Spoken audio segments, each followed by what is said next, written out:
Dear fellow human, I think by now you have the feeling that something is not right about our current situation.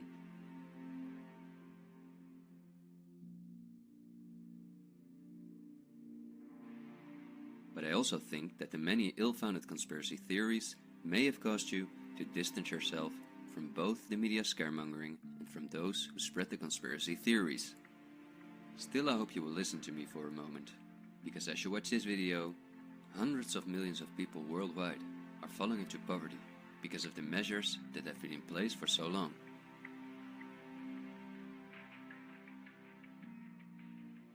And although the biggest economic crisis that we will ever experience may not have affected you personally yet, it's only a matter of time before the ripple effects also reach you and your loved ones.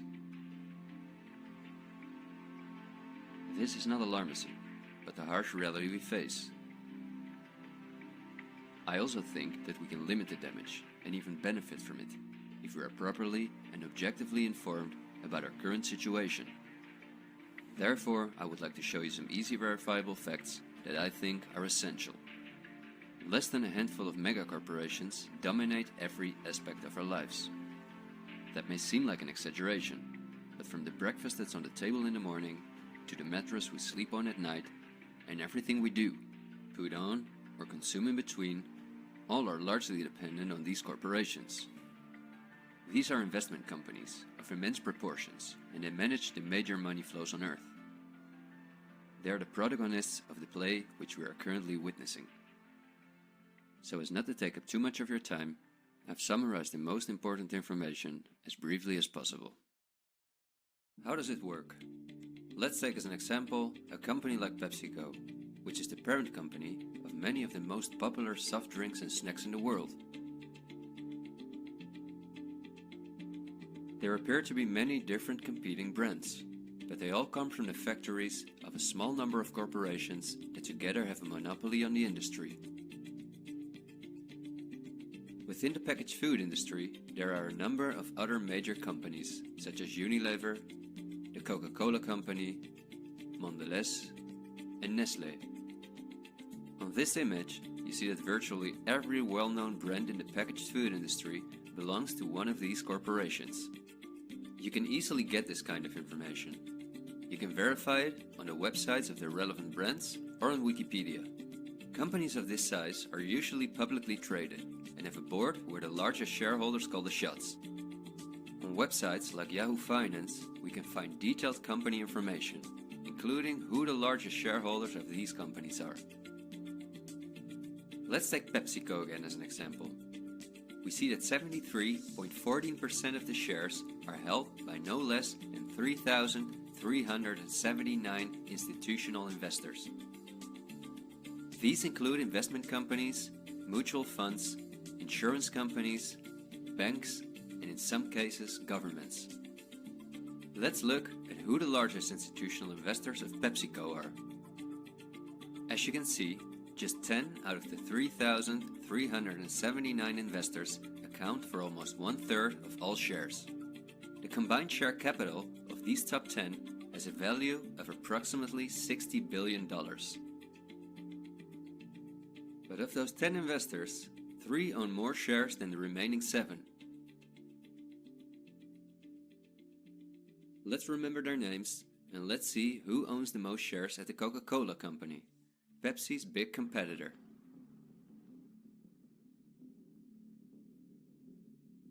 We see that just like with PepsiCo, the majority of the shares are held by institutional investors. Let's look at the top 10 and start with the last one of them. 4 out of these 6 institutional investors we also saw at the last 6 of PepsiCo. These are Norton Trust, JP Morgan Chase, Geode Capital Management, and Wellington Management. Now, let's look at the 4 largest shareholders. 3 of these we also saw in the top 4 at PepsiCo. They are BlackRock, Vanguard, and State Street. And there's another one, Berkshire Hathaway. These are the 4 largest investment companies on the planet. PepsiCo and Coca-Cola are anything but competitors. But also the other big companies that own many brands, such as Unilever, Mondelez, and Nestlé, are owned by the same small group of institutional investors. And you don't only find these names in the packaged food industry. For example, let's look up on Wikipedia what the largest companies are within the technology industry. Facebook owns WhatsApp and Instagram. Together with Twitter, they form the most popular social media platforms in the world. Alphabet is the parent company of all Google businesses, including YouTube and Gmail, but they are also the biggest sponsors and developers of Android, one of the two operating systems on which almost all smartphones and tablets in the world run. The other operating system is Apple's iOS. Finally, if we add Microsoft to the other three, we see that 4 companies produce the software that almost all computers, tablets and smartphones in the world depend on. Let's see who owns the most shares of these powerful companies. If we look at Facebook, we see that more than 80% of the shares are owned by institutional investors. These are the same names we saw in the food industry. Again, the same investors at the top. Then Twitter, which with Facebook and Instagram makes up the top 3. Amazingly, we see that the company is also owned by the same investors.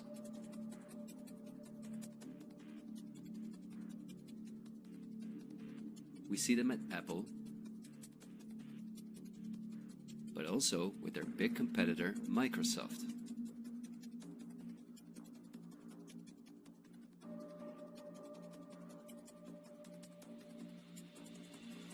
When we look at all the other companies that dominate the technology industry and build our computers, TVs, smartphones, and household appliances, we see the same big investors who own a majority of the shares.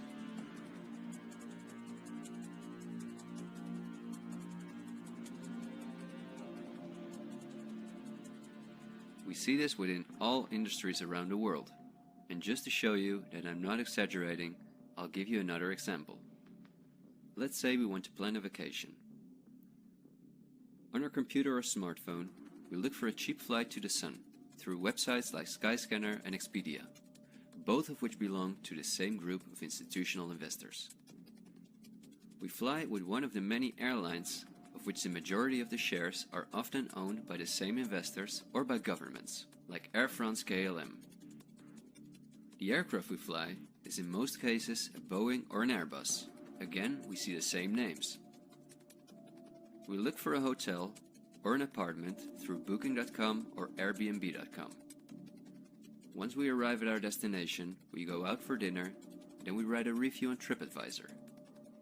The same investors are at the basis of every aspect of our journey, and their power goes even much further, because even the kerosene that fuels the plane comes from one of their many oil companies and refineries. Just like the steel that the plane is made of comes from one of their many mining companies. This small club of investment companies, banks and mutual funds are also the largest shareholders in the primary industries, where our raw materials come from. If we look on Wikipedia for the largest mining companies in the world, we see that their shareholders are the same institutional investors we see everywhere else. The same goes for the largest agricultural companies in the world, that our entire food industry depends on. For example, they own Bayer, the parent company of Monsanto, the world's largest seed producer, which produces 90% of all the cotton seed on Earth, as well as the majority of all other seeds. But these institutional investors are also the shareholders of the largest textile manufacturing companies in the world, and even the numerous popular clothing brands that turn the cotton into the clothes we wear are owned by the same group of investors.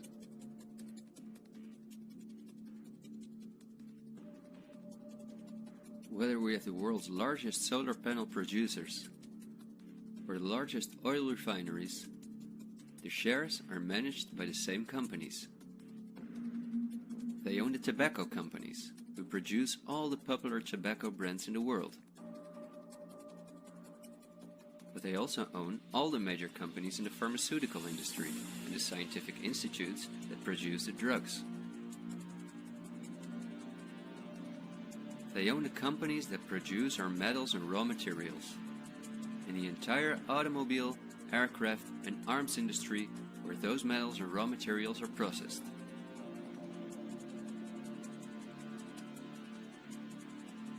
They own the companies that build our electronics. They own the big department stores and online marketplaces.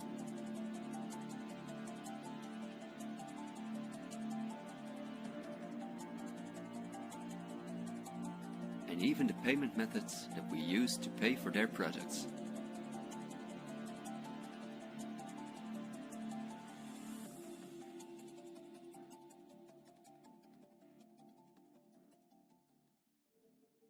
Because I want to keep my story as short as possible, I've decided to only show the tip of the iceberg. If you decide to investigate on your own, using the sources that you've just seen, then you will discover that even many of the most well-known insurance companies, banks, construction companies, telephone companies, restaurant chains, and cosmetic brands are owned by the same institutional investors we just saw.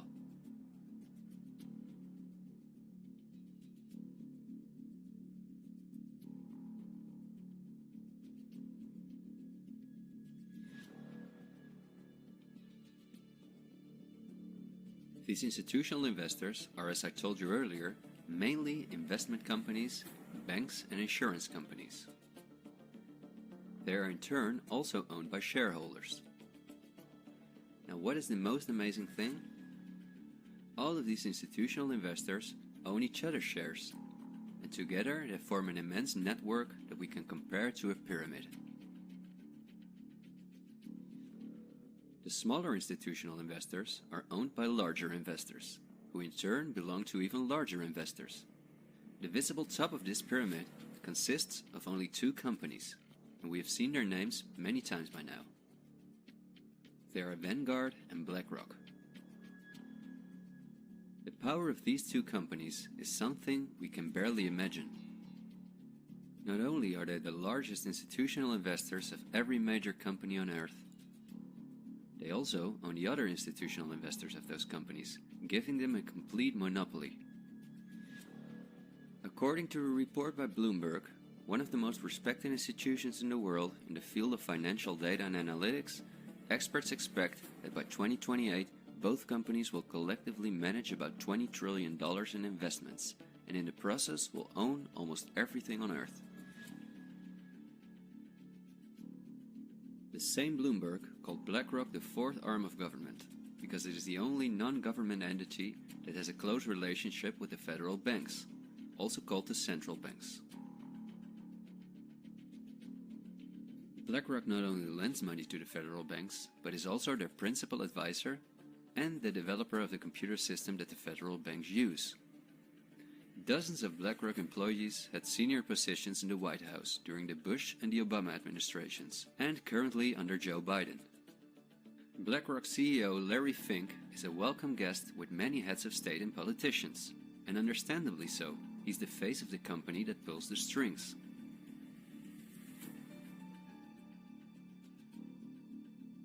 Yet Larry Fink does not pull the strings himself. In fact, BlackRock itself is owned by shareholders. And if we look at who those shareholders are, we come to a strange conclusion. We see that BlackRock's largest shareholder is Vanguard, and this is where it gets dark. Vanguard itself has a unique structure that makes it impossible to see who its shareholders or clients are. The elite who own Vanguard don't want anyone to know that they are the owners of the most powerful company on Earth. But of course, this is no secret to those who are willing to look into it. Reports by Oxfam and Bloomberg show that 1% of the world's population collectively owns more money than the other 99%. Indeed, Oxfam claims that as much as 82% of all the money earned in 2017 went to this 1% of people. Naturally, those who own the most powerful company on Earth would also be the richest among this 1%. In other words, they are part of the 0.001%. Forbes, the most well-known business magazine in the world, claims that by March 2020 there were some 2,075 billionaires. Oxfam's report showed that 2/3 of all these billionaires obtained their fortune through inheritances and monopolies. So this means that Vanguard is in the hands of the richest families on earth. If we study their history, we discover that these families have always belonged to the top of the pyramid, some even well before the Industrial Revolution began. Because their history is so interesting and extensive, I will explain some more about them in the follow-up video that I'm currently working on. But in order not to elaborate too far, I will just point out that many of these families belong to royal bloodlines, and they are the founders of our banking system, the United Nations, and every industry in the world.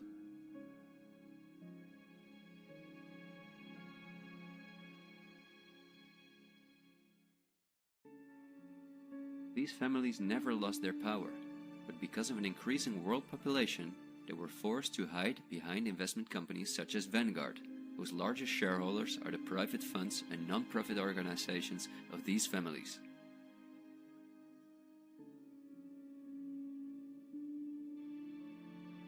To make the bigger picture more clear, I need to briefly explain something about these non-profit organizations. These are the links that connect the business community with politics and the media, allowing major conflicts of interest. At first glance, however, this is not too noticeable. Non-profits, also called foundations, are organizations that rely on donations, and they do not have to publish from whom they receive those donations. They can invest this money in whatever they want, and do not have to pay tax on their profits as long as those profits are reinvested in other projects that they are involved in. Non-profits can move hundreds of billions of dollars from invisible investors. According to a report by the Australian government, this makes non-profit organizations ideal to finance terrorist groups and launder large sums of money.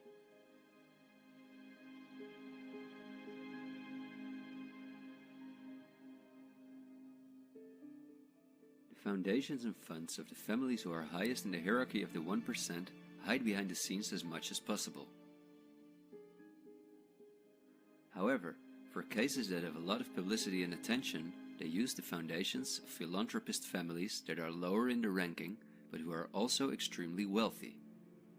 In order to be concise, I will only highlight the 3 most important foundations in the world that connect all the industries in the world to each other. These are the Bill and Melinda Gates Foundation, the Open Society Foundations of the controversial multi-billionaire George Soros, and the Clinton Foundation. A very brief introduction to give you an idea of the size of these types of foundations. According to the official website of the World Economic Forum, the Gates Foundation is the largest funder of the World Health Organization, after President Donald Trump halted the funding of the WHO by the US in 2020. This makes the Gates Foundation one of the most influential organizations in the world in the area of everything that relates to our health.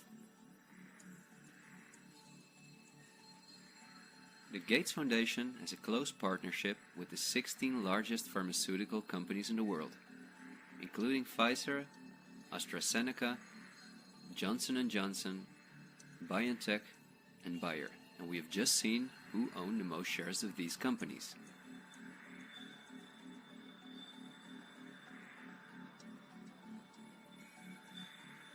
Bill Gates was anything but a poor computer nerd who made it to one of the richest people in the world, but he came from a philanthropic family that, just like himself, worked for the absolute elite. Bill is the founder of Microsoft, which is owned by BlackRock, Vanguard, and until recently, Berkshire Hathaway. But at the same time, the Gates Foundation is the largest shareholder after BlackRock, Vanguard, and State Street in Berkshire Hathaway, where he was even on the board for a while. We would spend hours if we considered everything the Gates Foundation, the Open Society Foundations of George Soros, and the Clinton Foundation are involved in. But because they connect us with the next topic and with the current events, this brief introduction was important. I think the next topic should start with a question. A random person like myself, with very little experience in video editing, using an old laptop, can in 20 minutes objectively portray that only 2 companies have a total monopoly over all the industries in the world. So the natural question is, why don't you hear about all of this in the media? What? It's a good question. Every day we have the choice between countless reports, documentaries, and television programs, and yet not one of them talks about this. Is it something not interesting enough? Or might there perhaps be other interests at play? The answer we get again from Wikipedia. About 90% of the international media is owned by 9 media conglomerates. The companies owned by these media conglomerates are too many to mention, so I'm just going to show you the most important brands that we all know. Viacom CBS is the parent company of, among others, all CBS channels, Paramount, where the most famous movies and series in the world come from, MTV, Comedy Central, Nickelodeon, the popular British Channel 5, and the popular Australian 10. Guess who the largest shareholders of Viacom CBS are? Before we look at the other major conglomerates, let's not forget to mention our extremely powerful streaming monopolists, Netflix and Amazon Prime, both of which belong to the same shareholders. Then AT&T, which is the parent company of Warner Brothers, HBO, Discovery Channel, CNN, Cartoon Network, TNT, DC, and many other well-known brands. Guess who the largest shareholders of AT&T are?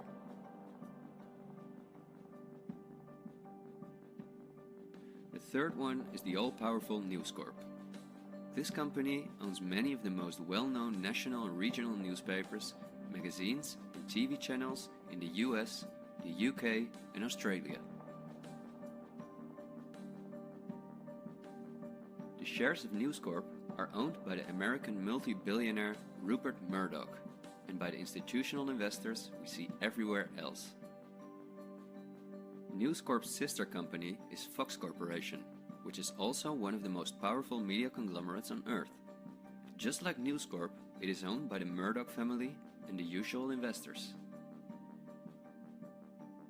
Then the Walt Disney Company, a conglomerate of unimaginable dimensions, with many subsidiaries such as Pixar, Marvel, 20th Century, Lucasfilm, ABC, National Geographic, and Hulu. Who are their biggest shareholders?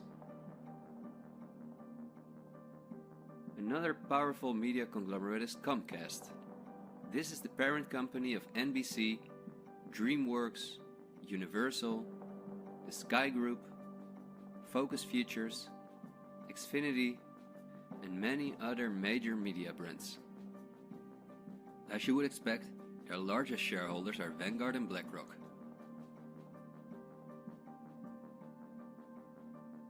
I could go on for hours and show that in almost every country on Earth, the local media is in the hands of these kind of conglomerates, which in turn are owned by our institutional investors or by extremely rich and powerful elite families. In the UK, for example, virtually all popular newspapers and magazines are owned by the Daily Mail Group, Reach, and the aforementioned News Corp. In the Netherlands, the entire media is in the hands of the Persgroep, Mediahuis, and Bertelsmann. And in Germany, the entire media is either controlled by the German government, ProSiebenSat.1, Axel Springer, and again, Bertelsmann, which is also a conglomerate of unprecedented dimensions. Not only is this the parent company of the largest book publisher in the world, Penguin Random House, and owner and founder of BMG Music, Bertelsmann also controls a large part of the European media through their subsidiary RTL, a company with 67 TV channels, 10 streaming platforms, and 38 radio stations. Bertelsmann is owned by the ultra-rich Bertelsmann-Mohn family, who openly collaborated with the Nazis. Because of this, Reinhard Mohn was held as a prisoner of war in the US.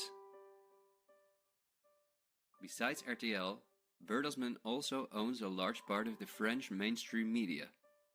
And together with Mediaset, the powerful Italian conglomerate of former President Berlusconi that controls the most important part of the Italian mainstream media, they also own all popular Spanish TV channels. Now, to complete the picture, let's look at where the news comes from that all these media outlets are feeding us on a daily basis. The various news media do not produce their news themselves, but use information and images from news agencies such as Reuters, the Dutch ANP, and the French AFP. These organizations are anything but independent. Reuters is owned by the powerful Canadian Thomson family. The ANP is owned by Dutch investor Kees Omen, and the AFP is largely financed by the French government.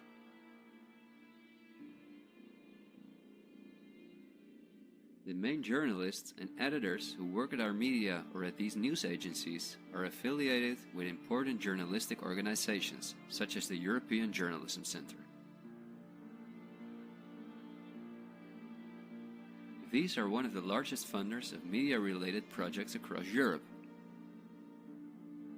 They train journalists, produce study materials, give internships at, for example, the ANP, and work closely with the world's largest corporations such as Google and Facebook. For journalistic analysis and opinion, all the major media outlets in the world use Project Syndicate, the most powerful organization within its field.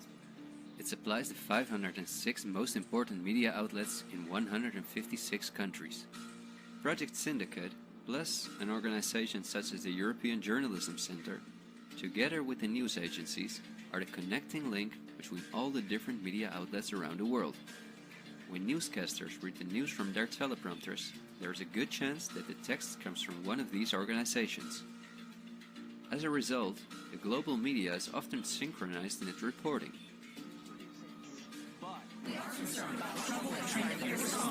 One-sided news stories plaguing our country. The sharing of biased and false news has become all too common on social media.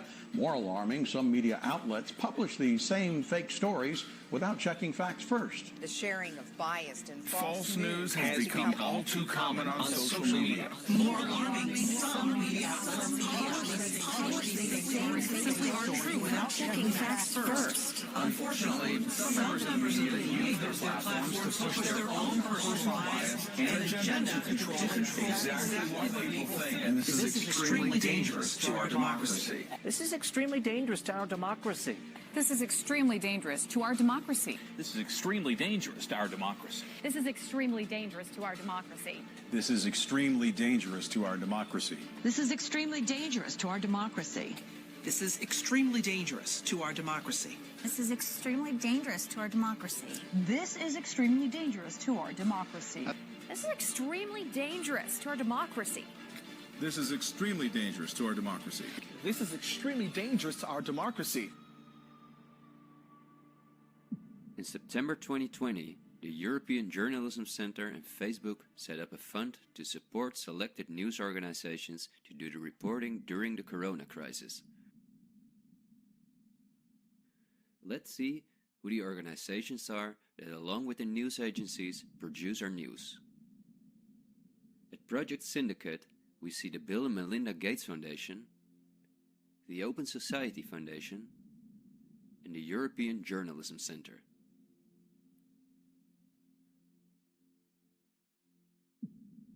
Then the European Journalism Centre itself. Again we see the Gates Foundation and the Open Society Foundation. And they also receive large donations from Facebook, Google, the Dutch Ministry of Education, Culture and Science, and from the Dutch Ministry of Foreign Affairs.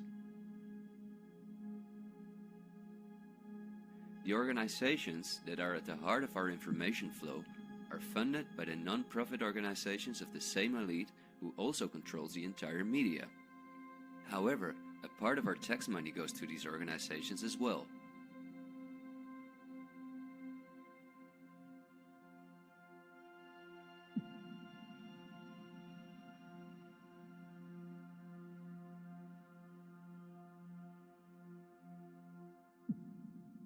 Okay, I realize this was a lot of information to process, and believe me, I've made it as short as possible, and I've only used those examples that seem necessary to show you the overall picture, so you can understand the current situation better. It is an all-encompassing topic that can change our view on many historical events, but my goal is to inform you about the danger in which we presently find ourselves. There will be enough time for us to delve into the past, so let's talk about the current events now. The elite that controls every aspect of our lives, up to the information that we receive, depends on an unimaginably coordinated collaboration to keep all the different industries on Earth connected to each other, in order to ensure they all work in the elite's interests. This happens at the World Economic Forum, one of the most important organizations in the world. At its annual meeting in Davos, the CEOs of the largest companies on Earth gather along with heads of state, politicians, and other influential individuals and organizations like UNICEF and Greenpeace. Serving on the board of trustees are former US Vice President and climate change guru Al Gore, BlackRock CEO Larry Fink, the President of the European Central Bank Christine Lagarde, the Director of CERN Fabiola Gianotti, the Queen of Jordan, the Director of the International Committee of the Red Cross Peter Maurer, and many other politicians and CEOs of the world's most influential companies. According to the WEF's official website, their annual membership fee ranges between 53,000 and 530,000 euros. But according to the WEF's year reports, around 71% of their total budget comes from its partners, who in this way pay for the membership of young politicians who cannot afford their own fee. Wikipedia reports the following. According to critics, the WEF is a business forum where the wealthiest companies can negotiate deals with other companies or with politicians. The purpose of the WEF for many of the participants would be personal gain instead of solving global problems. I don't like to make assumptions, but would there be so many problems on Earth if the key industry leaders, bankers and politicians since 1971 had gathered annually to solve our world's problems? Is it not strange that the world's leading environmental organizations have been meeting for 50 years with the CEOs of the most heavily polluting corporations while things just keep getting worse for our natural world?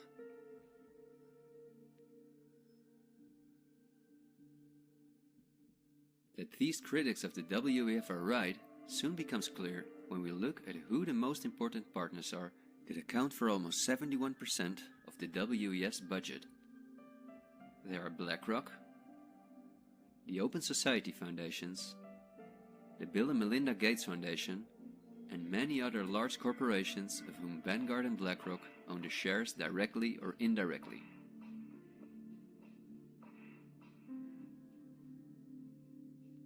The president and founder of the WEF is Klaus Schwab, a German professor and businessman. In his book, The Great Reset, he describes in detail the plans of his organization.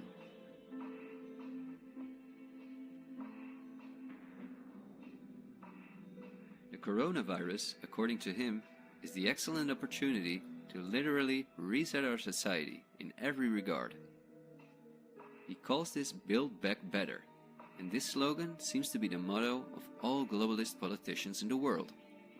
And it's now a historical moment, a crucial moment, to rebuild the future, to reset our policies. And of course, we also want to work together on building back better. You know, I said we're going to build back and we're going to build back better. It's certainly a major crisis, but it also offers us a unique opportunity. We must use this historical opportunity. Together we can turn a crisis into an opportunity. But this global pandemic has also created an opportunity to build back better. To build back better later. But also to build back better. To build back a better world.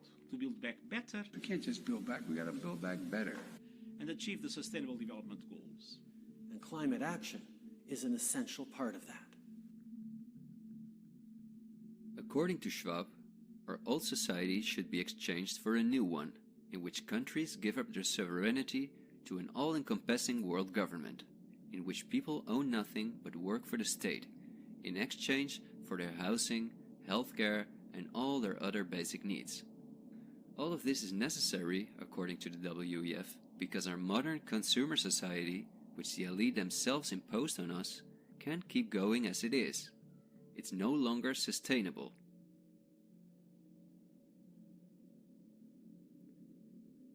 Schwab says in his book that we will never return to the old normal. And the WEF published a video that makes it clear that in 2030 we will own nothing, but we will be happy.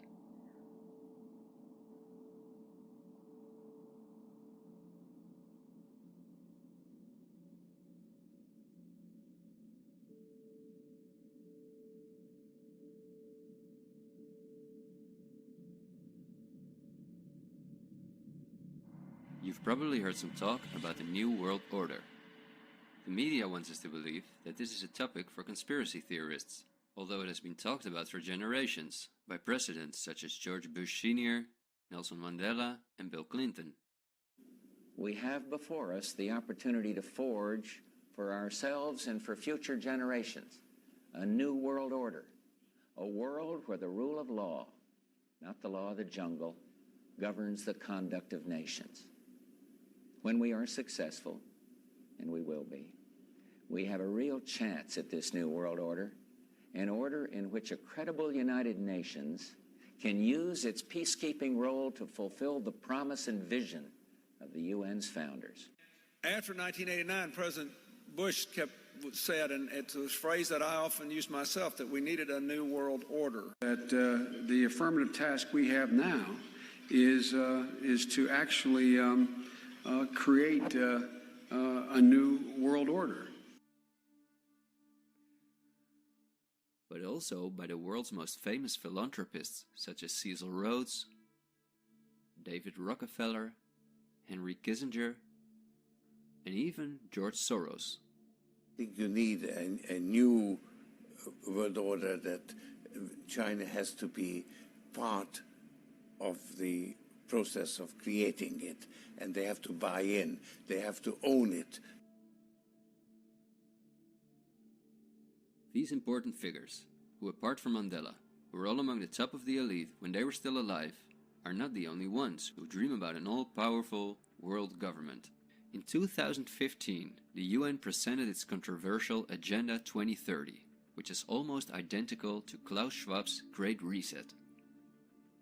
In their own words, the UN, like Schwab, wants to ensure that by 2030, poverty, hunger, environmental pollution, and disease no longer exist on Earth.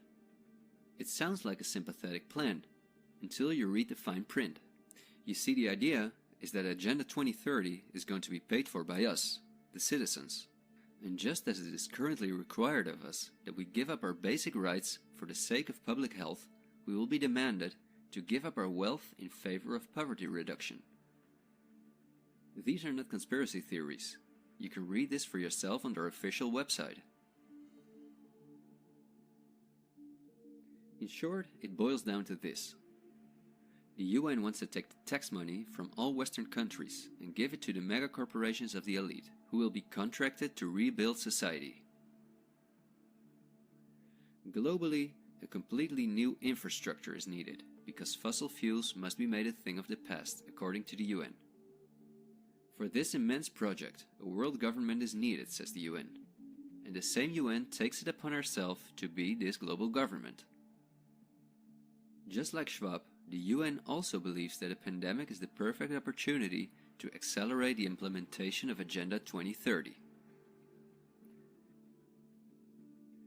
It is worrisome that the WEF and the UN openly admit that they consider pandemics and other disasters as an opportunity to transform society, especially since we have seen that the elite have all the resources at their disposal to make us believe that there is a pandemic, and even to create one. So we certainly should not take these things lightly, and we should examine them carefully. And when we do that, we come across things that are even more troubling.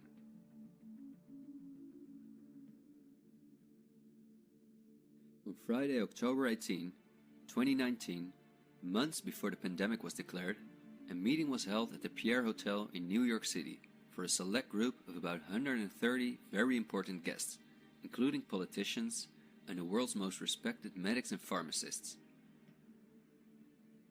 The purpose of the meeting was to simulate the possible scenarios in the event of a global pandemic. This could be a coincidence, you might say. For this simulation, however, a coronavirus was used as an example. The simulation covered in detail how the coronavirus would develop and how they could only control this through the intensive collaboration of entire industries, governments, and government agencies.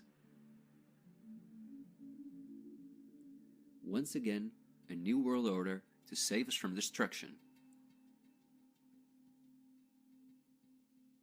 Does it surprise you when I tell you that this meeting, called Event 201, was organized by none other than the World Economic Forum, the Bill and Melinda Gates Foundation, and the Johns Hopkins Institute? This is not a conspiracy theory. Check the official website of Event 201 for yourself.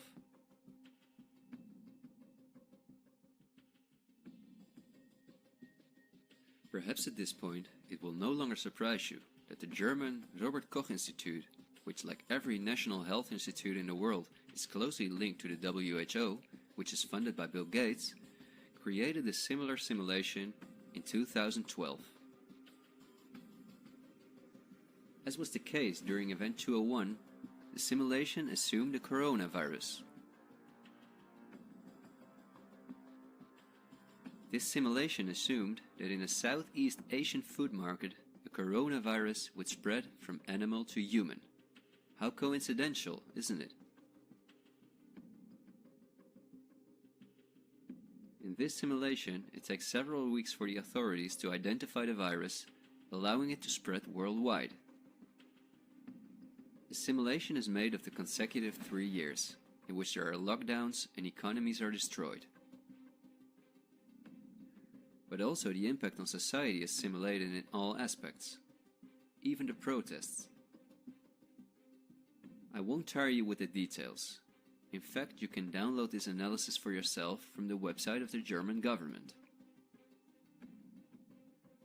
The last thing I want to show is an excerpt from a lecture that Belgian top virologist Mark van Ranst gave on January 22, 2019 at the Chatham House, a major non-profit organization in London, where important world leaders meet to discuss global issues. Winners of the Chatham House Prize include Hillary Clinton, Melinda Gates, and John Kerry.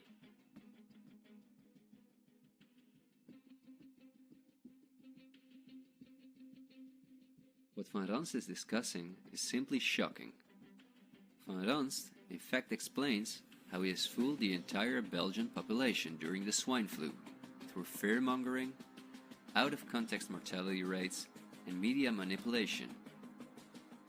He laughingly explains how he managed to impose the vaccine for the swine flu on the frightened Belgian population, a vaccine produced by the pharmaceutical companies he worked for. Thank you very much, Ab. Thanks for the invitation. And I was asked to tell you about my experiences being the crisis manager, the flu commissioner for Belgium, and highlighting the communication. And then you have one opportunity to do it right. I mean, day one is so important. In day one, you start your communication with the press, with the people, and you have to do it right. I mean, you have to go for one voice, one message. In Belgium, they chose to appoint a non-politician to do that. I mean, I have no party affiliations, and that makes things a little bit, at that time at least, a little bit easier, because you're not attacked politically, majority, minority. That doesn't come into play, and that was a huge advantage. The second advantage is that you can play in Brussels the complete naive guy and get a lot more done than you would otherwise be able to do. You have to be omnipresent that first day or the first days, so that you attract the media attention. You make an agreement with them that you will tell them all, and if they call, you will pick up the phone. When you do that, then you can profit from these early days to get complete carpet coverage of the field, and they're not going to search for alternative voices there. And if you do that, that makes things a lot easier. These first weeks That's easy street. When you have no opposition and everybody needs news and they can come to you for news, you can bring quite a lot of neutral information, and it is picked up, and it is well, the news is brought the way you bring it, and that is you can only do that in the first couple of weeks or months. And then you have to say, okay, well, we will have H1N1 deaths. Of course, that would be unavoidable. I used there Sir Donaldson's quote, where he said that in the UK, by the peak of the epidemic, 40 people would die per day at the end of the summer. So 62 at that time million people in the UK, 40 deaths a day. I worked it out for Belgium. That would be 7 deaths a day at the peak of the epidemic. I used that in the media. 7 Belgian flu deaths per day at the peak of the epidemic would be realistic. That is true in every year, even interpandemically. That is very, very conservative. However, talking about fatalities is important, because when you say that, people say, wow, what do you mean? People die because of influenza? And that was a necessary step to take. And then, of course, a couple of days later, you had the first H1N1 death in the country, and the scene was set and it was already talked about. And then you had to pick who is going to be vaccinated first. And then, well, women and children first, whatever. I mean, risk groups, they were important. And then I misused the fact that the top football soccer clubs in Belgium inappropriately and against all agreements vaccinated they made their soccer players priority people. So I said I can use that, because if the population really believes that this vaccine is so desirable that even the soccer players would be dishonest to get their vaccine, I said, okay, I can play with that. So I made a big fuss about this. This is Van Ranst is raving mad, but it worked. The Chatham House organization is also funded by all major corporations of the elite, the Gates Foundation and the Open Society Foundations. We could talk for hours about the coronavirus, which has a survival rate of 99.98%, and about the incomprehensible measures that are destroying our society. Millions of entrepreneurs have lost their income. Countless elderly people have died in loneliness, isolated from their families. But I think we have reviewed enough facts that put the global COVID measures in a broader context, seen from the perspective of the elite. This extremely wealthy elite, collectively of tens of thousands of billions, has no problem whatsoever with the fact that more than 40% of the world's population has to live on less than $5.50 a day, or that millions of children are dying from the drinking water contaminated by them, or from malnutrition, or by their bullets and bombs. They just want to get more powerful. The elite have absolutely no intention to share their wealth with us. In fact, they are honest about their plans to take even the last bit from us, and those plans are being rolled out as I'm telling this.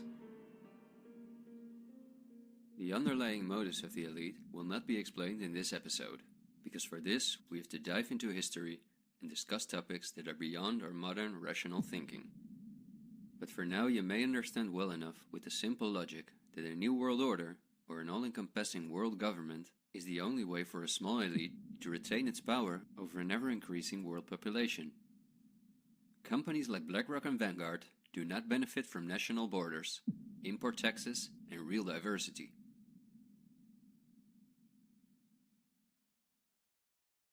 Only through fear and media manipulation can they maintain their grip on all of us. And I deliberately haven't even mentioned the inhumane blackmailing methods by which the elite keep their own most important minions in line. Because if this topic has aroused your curiosity, you will undoubtedly find out all about this in time. The elite have no intention to cure us from the countless diseases we've contracted from the toxic food they've produced, and from the environmental pollution which they have caused.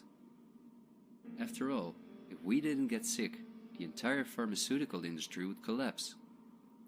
Nothing sells like fear is the motto of top virologists like Mark van Ranst. You will be amazed, as I was, when you discover that we have been warned countless times about this elite. I think we're being run by maniacs. If anybody can put on paper what our government and the American government, etc., and the Russian, Chinese, what they are actually trying to do, I think they're all insane. But I'm liable to be put away as insane for expressing that. That's what's insane about it. Don't you agree? For we are opposed around the world by a monolithic and ruthless conspiracy that relies primarily on covert means for expanding its sphere of influence, on infiltration instead of invasion, on subversion instead of elections, on intimidation instead of free choice, on guerrillas by night instead of armies by day. It is a system which has conscripted vast human and material resources into the building of a tightly knit, highly efficient machine that combines military, diplomatic, intelligence, economic, scientific, and political operations. Its preparations are concealed, not published. Its mistakes are buried, not headlined. Its dissenters are silent, not praised. No expenditure is questioned, no rumor is printed, no secret is revealed. President Kennedy has been assassinated. It's official now. The president is dead. Women here in shock, some have fainted. Grown men, Secret Service men standing by the emergency room, tears streaming down their face.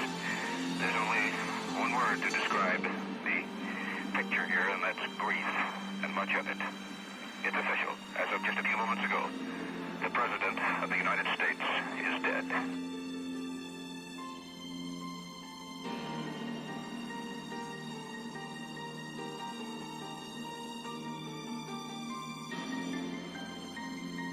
When you're talking about like really elite levels, the name of the game is blackmail. That's what runs the whole system, basically.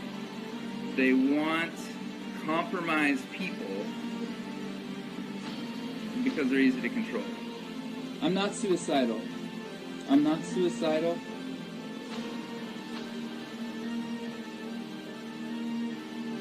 The deep state is those people within the U.S. government that are career employees that cannot be fired by people that we elect by the Congress or the President.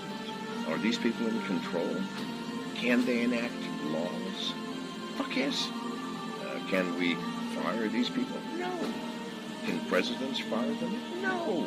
It's designed that way so that political parties and political interests cannot affect the deep state. Do you understand the nightmare of our situation, people? It is no secret. It is as open as it can be. The deep state does control America.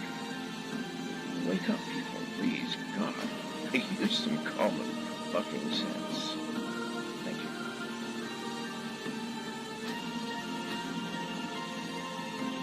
Something like 1984 could actually happen.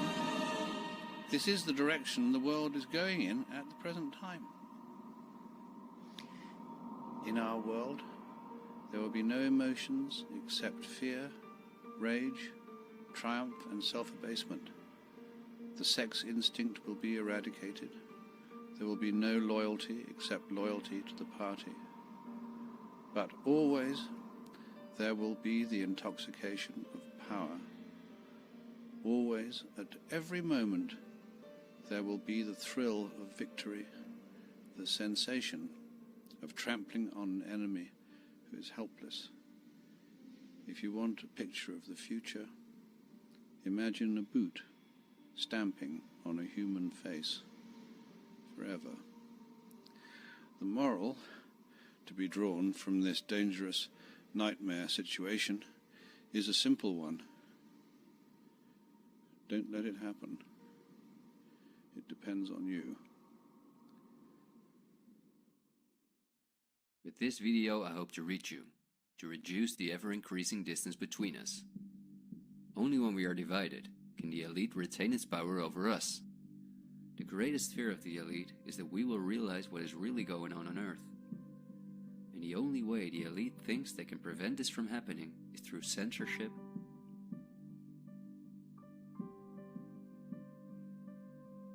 preventing human contact,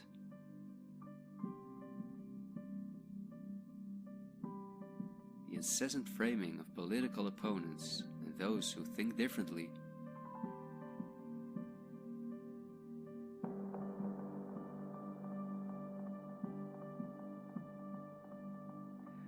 and the use of brute force.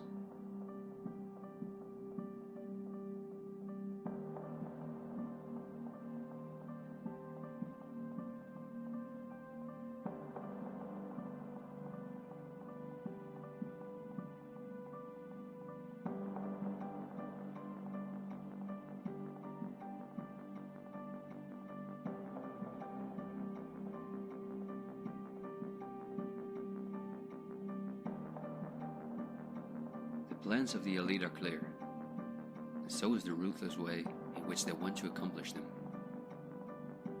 If we allow this to happen, a new society will be built on the ashes of what we once knew. A new society in which we will own nothing, not even a home of our own.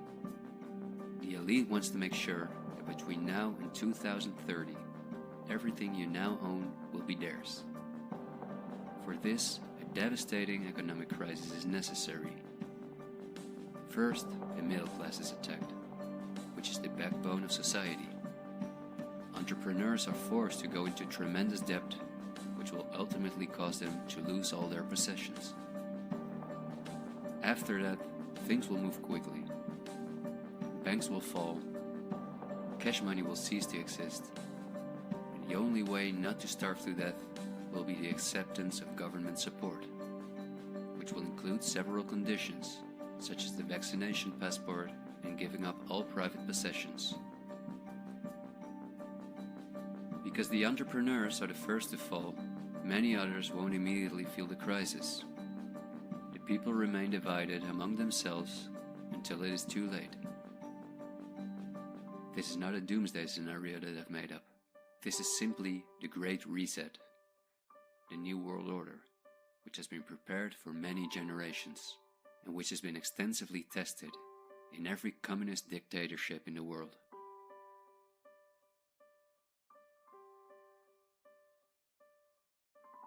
But this can also go a different direction, and instead of a great reset, we can cause a great awakening and create a world where no one has to go hungry, and where we can live in a sustainable way, in freedom with each other and with nature.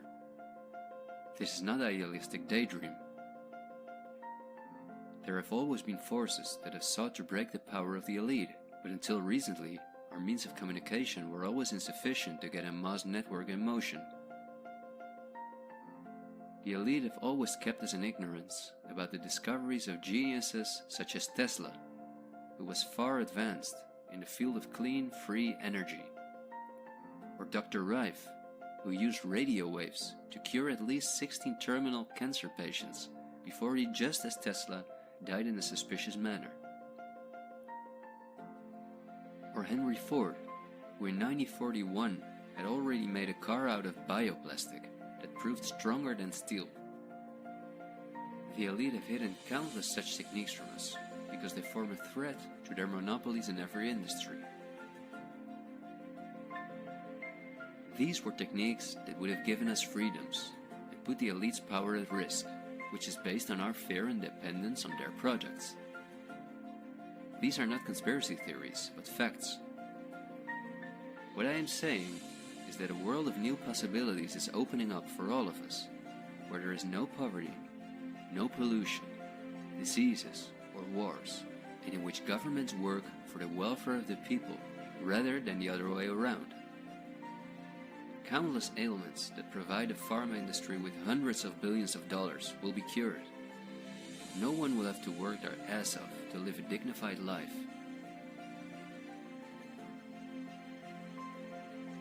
People will no longer live in fear because of the lies of the media, the pharma industry, the climate lobbies, and politicians.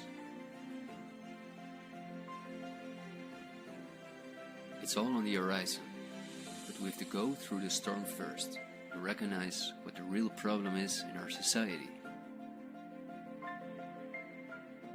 I want to thank you for listening to me, and I hope someday, in freedom, together we'll reflect back on this unique moment in history. There is still so much to tell, but we will save the rest for later. This video was only intended as an introduction.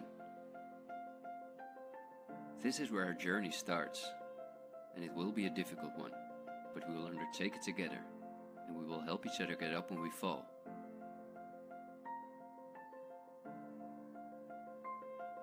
We will not be afraid. We are the 99%.